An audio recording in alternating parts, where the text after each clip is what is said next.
would be the date. And so September 13.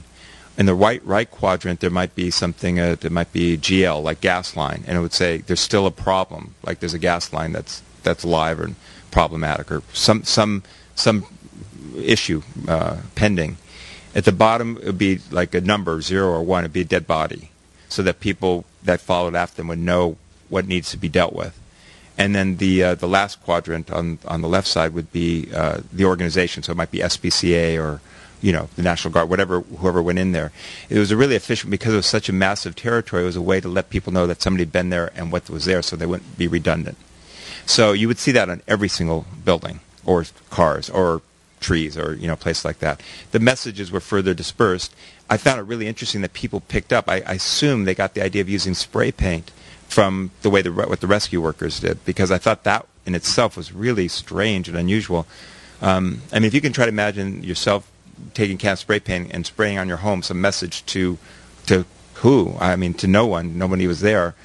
Just sort of to the general world. It's pretty.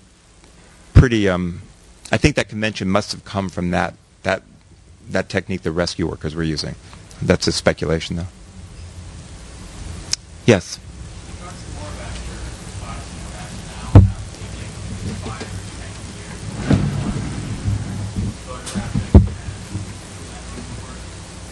Yeah, the question was this weird rationale I have about delayed release of work.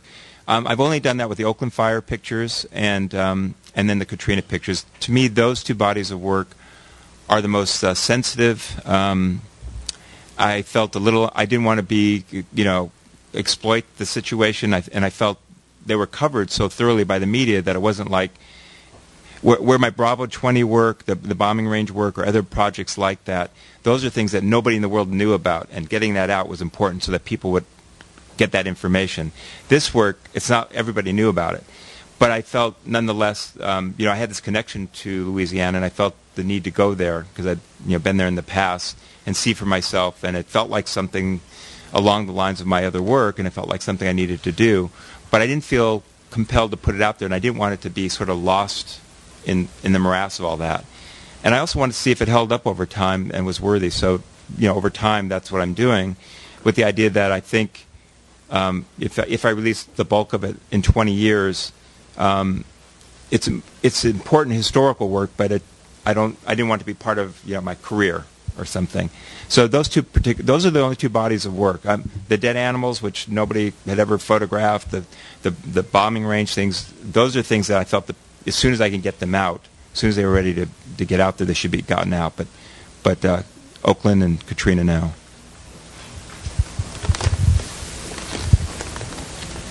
Take 2 more questions, and then I'm going to sign books.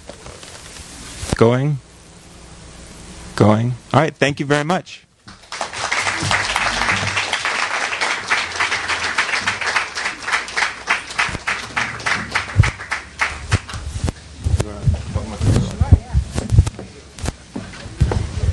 Thank you all for coming tonight. Come on up. He'll sign your books now. Thank you.